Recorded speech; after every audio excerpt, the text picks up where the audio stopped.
So comparison is one of the most meaningless waste of time and energy that you can engage in as an artist or a musician.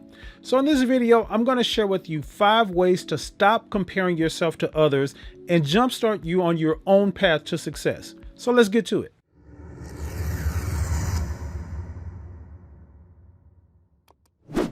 Hey, what's up? And welcome to Music Space, where we help working musicians just like you learn how to quickly and easily make a living with your craft. So if you're new here to the channel, hit that subscribe button and the notification bell. That way you'll be notified when new videos are uploaded. So comparison is a very dangerous game to play. I mean, measuring your skills, your abilities, your intellectual prowess, your acquirements against others and what they can do and what they have is a very deadly pastime. And you know what? I can give you the punchline to it. Spoiler alert, you're not going to measure up. Why? Because you'll always find a reason to envy someone else's success and accomplishments. But your value and your significance is not based on anyone else or anything they are or anything they can do or anything they have.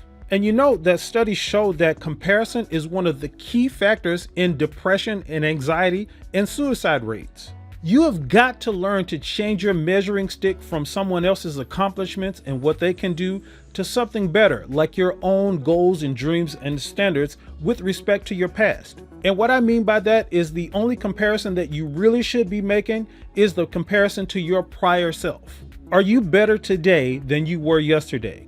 Do you notice a process of you getting better from 2 years ago to today? Now, I know that usually when we're talking about comparison, we're talking about comparing ourselves to more accomplished and more established people and things like that. But this comparison thing also applies to comparing yourself to less accomplished people or people who you feel you're better than. Viewing yourself as better or more skillful or more accomplished than someone else who may not have reached that same level yet is the foundation of arrogance and a huge ego. So then how do we stop comparing ourselves to others and set different standards to measure our accomplishments and abilities? Well, the first tip I want to give you is be realistic. Look, the comparisons you're making aren't even accurate anyway. What's usually happening is you're comparing your process of getting better and your path and your journey to success to someone else's highlight reel. You're not comparing your journey to their journey. You're comparing your journey to what they've already accomplished. And that's a mistake. That's an unfair comparison. And at best, you're comparing a point in their journey to a point in your journey, which still may not match up. So you have to be realistic about that and understand that that's what it is. In social media comparisons, oh my God, those are the worst of them all. Because generally what you're seeing on social media is everybody putting on a sort of front. And I don't mean that in a negative way. What I mean is that they're capturing a moment in time where they are perhaps at their best. So you have a single moment in time, a video that's 15 seconds or 30 minutes or however long, and you're comparing that one video to a lifelong process of yours. Doesn't make sense. And what we do more often than not is compare the worst we know of ourselves to what we presume the best is in others. So that's really just an apples to oranges comparison. It's completely unfair. Your uniqueness and your unique process makes comparison to others completely unfair. And that brings me to the next tip. What you have to do is focus on your positive attributes. Stop thinking about what you can't do all the time and what you don't have and what you haven't accomplished yet. Why? Because I can give you the punchline on this too. You're always going to be able to find someone who can do something you can't. You're always going to be able to find someone who is more skillful, more accomplished, who's been in the game longer. All of these things that they have advantages over you, that they're probably better than you at something. And that's okay, because what they can do and their abilities and the things that they've accomplished have nothing to do with you at all. So what are your strong traits and attributes and abilities and skills? What can you do well that's your thing? Put some time and energy and focus on those sort of positive attributes, and that gives you less time to compare yourselves to others in these sort of unfair comparisons. And before we get to the next tip, do me a favor and hit the like button and the subscribe button, because that lets me know that you appreciate this sort of content. Now, another way to stop comparing yourself to others is to find appropriate comparisons. So since there is an aspect of comparison that can be valuable in ways such as inspiration to set goals and things like that, what we have to do is find appropriate people and situations to compare our own situations to. And what I mean by appropriate, for example, is if you're just starting to play the piano, it's kind of stupid to compare yourself to somebody like Herbie Hancock or Corey Henry.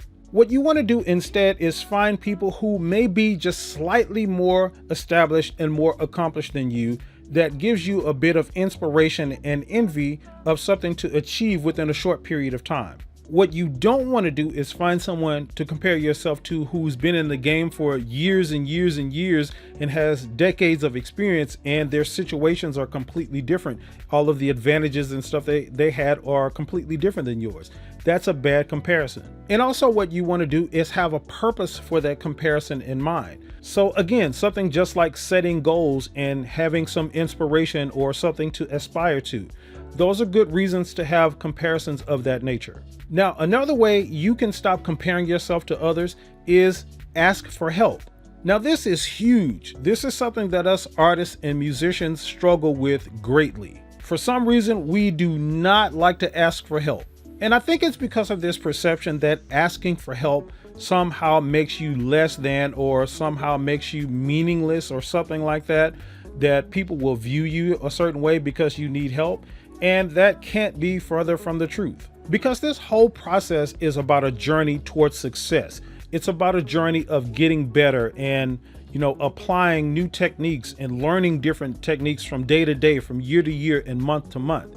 And sometimes we just need somebody to step in and help us gain a simple understanding that, maybe we didn't have. And those kind of things can catapult us towards success. So if you're struggling in a particular area, whatever it is, something musically, if you need to learn, a run on the guitar, on the bass, or on the piano, you need to understand how a particular chord structure works. Or if you're a vocalist and you want to know how, this particular vocalist, does this note or this run or this riff in their vocals, don't be afraid to ask for help. Reach out to other people, reach out to other musicians and ask them for assistance. When you think about it, it's a really simple thing. If you want to learn something, or if you want to know what somebody else knows, ask them. And the good part about this is that most musicians and artists will probably be elated about you reaching out to them and asking them for help. That makes us feel good as musicians. Think about if somebody reached out to you and asked you, hey man, can you help me with this particular musical thing? That would probably make you feel pretty good. So it's a great way to establish relationships and camaraderie with other musicians and build relationships with musicians. And that brings me to another way that you can stop comparing yourselves to others. What you want to do is collaborate, not compete. So let's face it, most times when you're making comparisons of yourself to other people, what you're doing is establishing a winner and a loser. And if you're the one doing the comparison, guess which one of those you're going to fall in? It's very likely that you're going to end up the loser. And this is because of the things I've already mentioned. We're comparing our worst to somebody else's best. So of course, when you put worst up against best, best always wins. So of course, when you compare your worst to somebody else's best, the best is going to win every time. That's just the way our mind thinks. Best always beats worst, right? So of course, you're going to see yourself as the loser in that situation. But what a mindset of collaboration does is it allows you to develop relationships with the people that you would normally compare yourself to.